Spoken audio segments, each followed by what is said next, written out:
Just got out of the shower. Quick update. Something's missing here. It's just a disaster.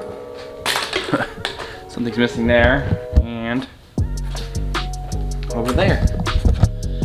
Sold my lift. I'm going to be ordering a new one eventually. I don't know when. I'm kind of trying to take a break from all these cars. I just want to do my own thing, like this thing, which I've been redoing the wiring for the millionth time. Because I don't remember where I was. I've been starting over and over.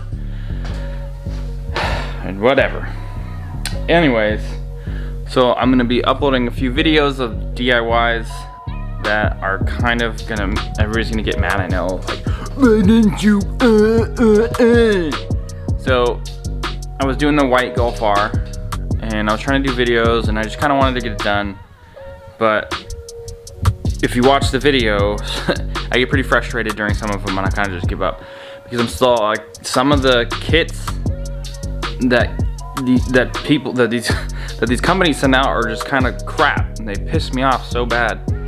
And I'm tired of having to fix them all every time. Like, I'm literally almost always modifying something from a manufacturer.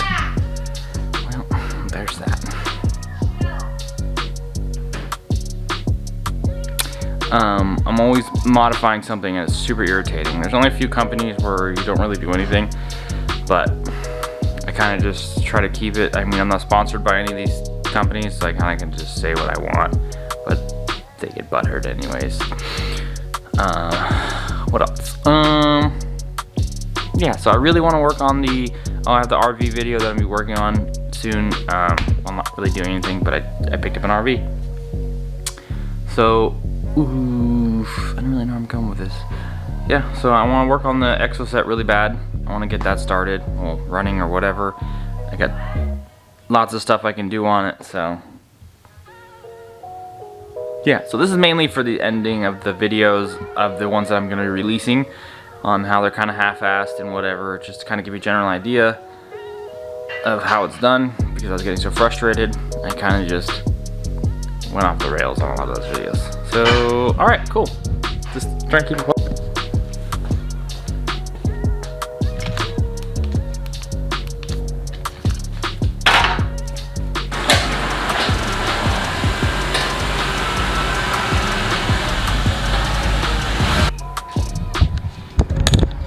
I don't know if you noticed how fast I ripped inside this garage here. So basically, my wife's car, 164 ML, is having issues with accelerating on its own. So what's happening is, I think the throttle body's all carboned up. It has fault codes for it. So what I'm going to do is I'm just going to take the throttle body off, and I'm going to go ahead and clean it out instead of buying a new one first. I hate taking things off, cleaning it. So I'm gonna try that first instead of buying a throttle body. And let's see, I've never actually pulled the throttle body on one of these. I've always just pulled the intake manifolds. Those always had the issues. So, pull the intake manifold.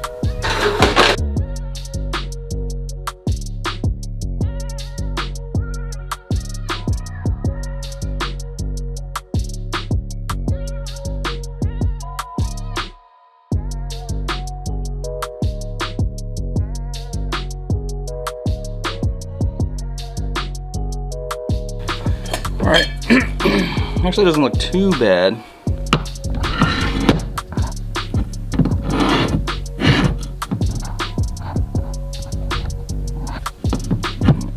Yeah, it doesn't look too bad. It's a little bit of carbon here. But I don't know how to make it accelerate, but anyways, yeah, I'm just gonna clean all this out and see what happens.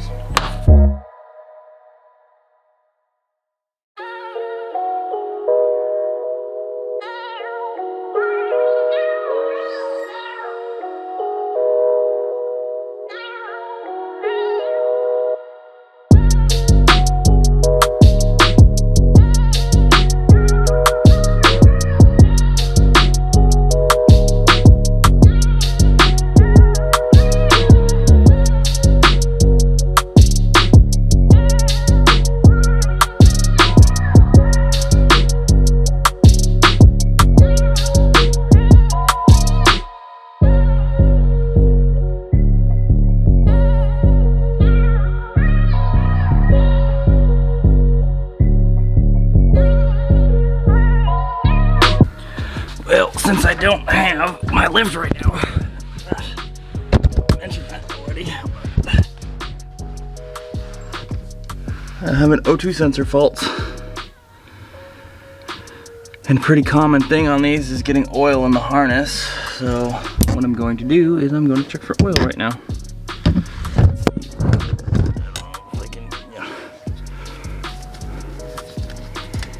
Well, the most oil is primary.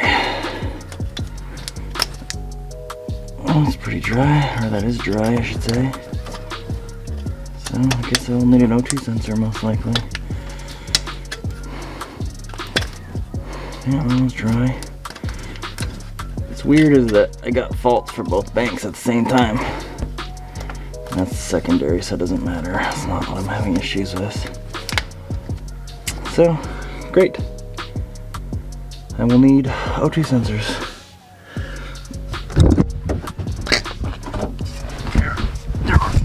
Terrible. This sucks. I hate it. Slither. Fuck. Alright.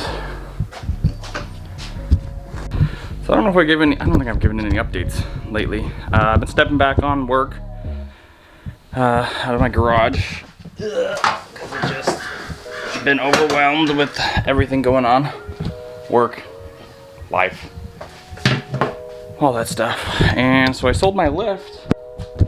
I have no more max jacks. So I'm going to be upgrading to a full-size lift. So that'll be nice. Stool this up on something.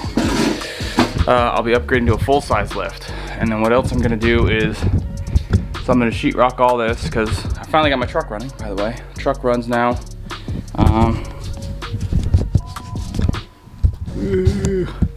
Truck runs, so I just need to finish putting it together. That bracket that holds the headlights, I was leaning on it, just snapped in half. So I had to order a new one of those. So what I'm gonna do is, so the lift will be in between these two rafters, the two middle ones. And so I'm gonna go ahead and looking up, I'm gonna hire an instructional engineer, and they're gonna add 6x6, I gotta look, see, 6x8s up, it's called scissor style. So it's only 2 of them that are going to be changed. I'm not really worried about it because we don't get snow here. We don't have any heavy roof stuff. I have this crap up here, but I'm gonna build the shed out back, and then that'll all go out there eventually. So right now, the exo set over there is, I'm starting to get work done on that, but unfortunately I got all the wiring redone, and then I went to set up the blinkers, and then they were just staying on, so I was like, that's weird. So this little blinker module here that I got from this dude that makes these, it fucking took a shit. Never even used it. It had just been sitting in the car. I think I used it one time. And now when it's powered up, it just sends signal to the front blinkers to blink all the time. So threw that out, ordering a new one from a different company. They make these self-canceling ones. I don't need that because I have it canceling on my steering. But they're for like classic cars, I guess. So like if you activate the blinker, it activates for X amount of seconds and blah, blah, blah. I don't know, but I don't really need that. I just need blinkers. And yeah, so all the wiring done for the lights. The fuel, it's just got a basic fuel pump. A brushed piece of crap one for now. The wiring, I gotta get a socket for to connect into the throttle body, but I have one on the other end going to the end control unit over there already, and then I just gotta wire in like the coil power. I mean, all that's there. I just gotta make it all come together to one connector, and then I'm really gonna start get cracking on that because I need something fun to drive, and I need to finish that thing. I need to do something because I'm getting bored fixing people's cars. But this is my wife's car, so I'm gonna go drive it and I'm gonna see what's going on. See if it helps at all.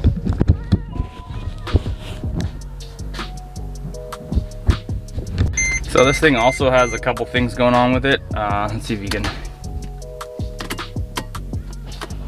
It's a little fast there. So with the 164s, a lot of people put batteries, battery cables, all this crap. What it ends up needing is a starter. So the starter's worn, so it cranks slow, so it feels like you need a battery. Because then after the first start, it's like cranks normal kind of. But and once it's cold, it goes, you know, that hang up when you have a low battery. What else? Oh, it's got a check engine light now for the O2 sensors, so I guess I will be ordering O2 sensors for that. I just had to check to see if there's oil in the harness. What else do I have to do to this thing? I hate when you turn the stereo off, it turns the camera off. Oh, it actually needs a cylinder head. It's pretty common for the 273 engine for it to get us to misfire, but oh, I'm running something over. Anyway, it's pretty common for the 273 to start misfiring, and then you get this little chuggy idle. So I can probably show you to get out of my driveway.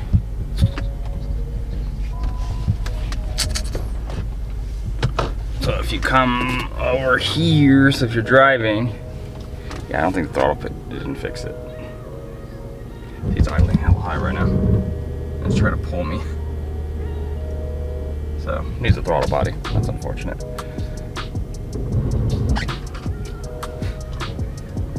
It's like it struggles to get back down to idle. See, right now it's just accelerating on its own. God damn it.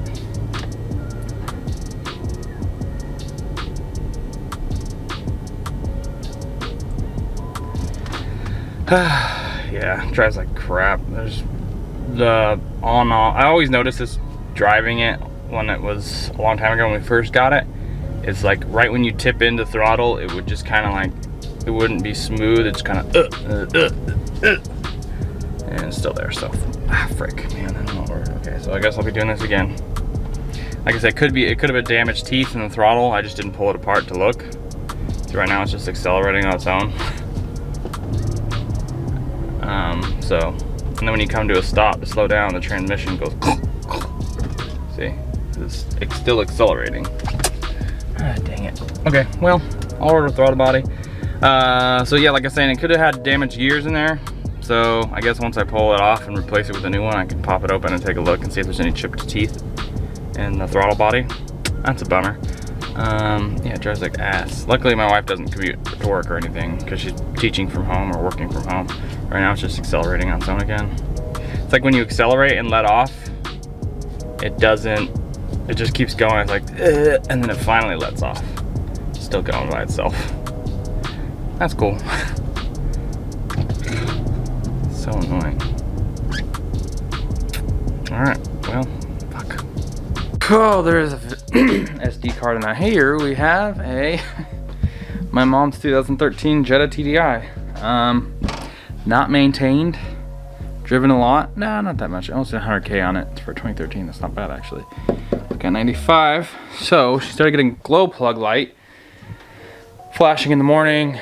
I verified that it was flashing and there was a check engine light. I gave it a little Italian tune-up and that stopped happening. But I know as soon as I give it back, it's gonna start happening again. So what I'm going to do is I had a fault code for this thing right here. Throttle, but not really a throttle, how diesels work, whatever. I suspect that it's probably plugged up with a crap ton of EGR soot. It's gonna be great. I love the black EGR soot crap. Carbon, whatever you want to call it. It's just a nightmare to clean up. So that's what I'm gonna be doing. Go take that off, and then show y'all. Oh my god, what we got? Sorry. Oh god, what we got going on? I'm not looking forward to it. Let's take it out.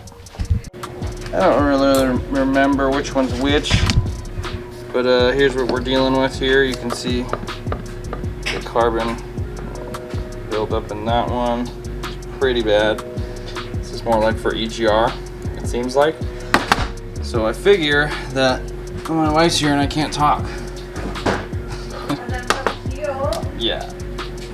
I figure that if this is this bad, probably the EGR is gonna be equally terrible in the back of the engine, but I ain't touching that because that is gonna be a nightmare to change.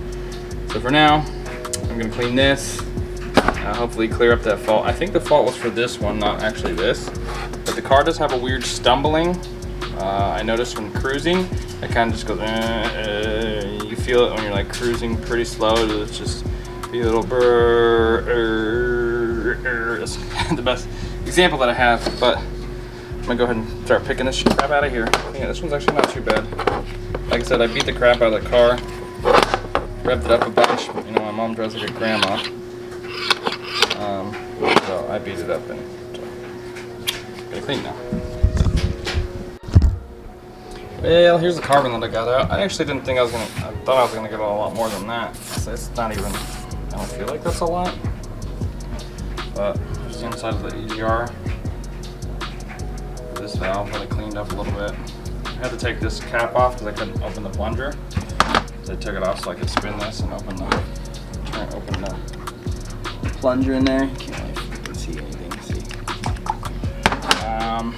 As far as this, sprayed this out. I'm doubtful that actually any of this is going to help, but it's worth a try.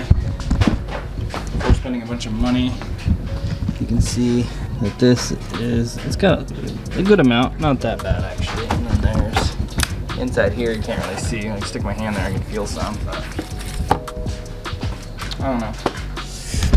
I'm just gonna go ahead and stick it together and then hope for the best.